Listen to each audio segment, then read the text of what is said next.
All right, so we got the sheet right here, guys. Gonna go ahead and start it. So step 1 for the neck dressing is take BSI, body substance isolation right there. And then 2, you're going to expose the injury, assess, and check for an exit wound. Okay, you see a wound? No exits. No exit, but there you go.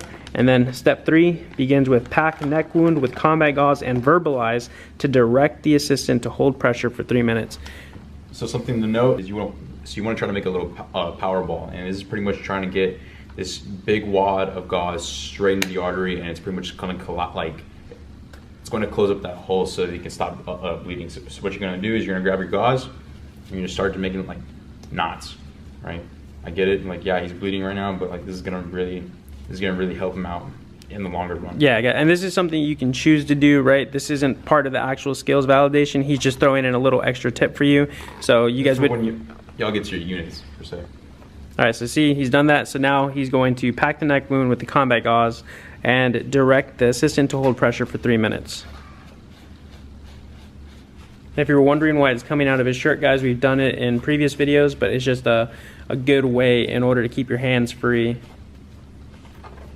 All right, there we go. So now the evaluator is going to say bleeding has been controlled, right? He's going to hold pressure for 3 minutes. Holding pressure for 3 minutes. Right, and his casualty, you know, he looks conscious, so if he's conscious and able to do so, he can hold pressure as well, while the actual, you know, person, the medic, can, you know, have his hands free and do other stuff.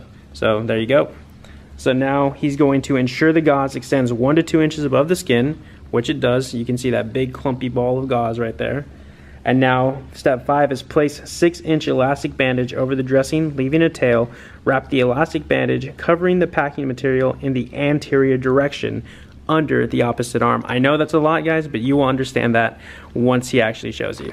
So every tail portion you're going to put off to the side, making sure that all of the ace wrap is covering. So move your hand.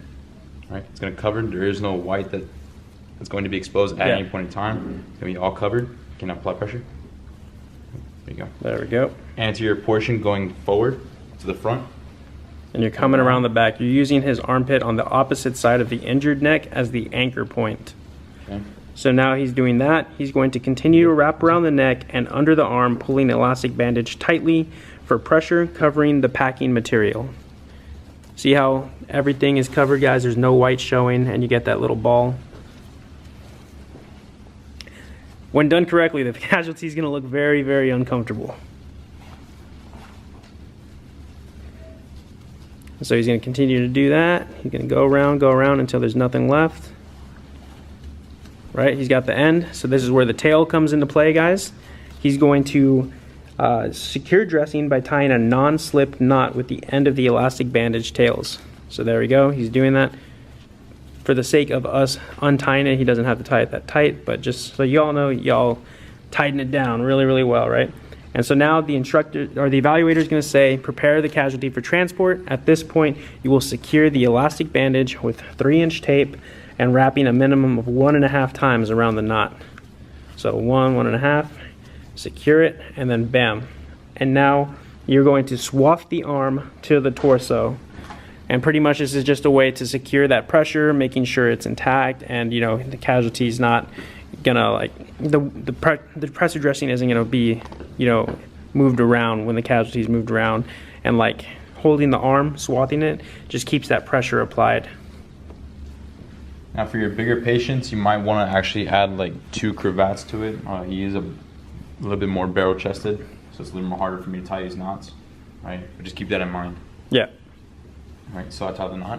All right, so yep, tie the knot, and the last step, guys, is continue to assess wound for further bleeding. So make sure you verbalize this. So what would you say? Continue to reassess. There you go. For further bleeding.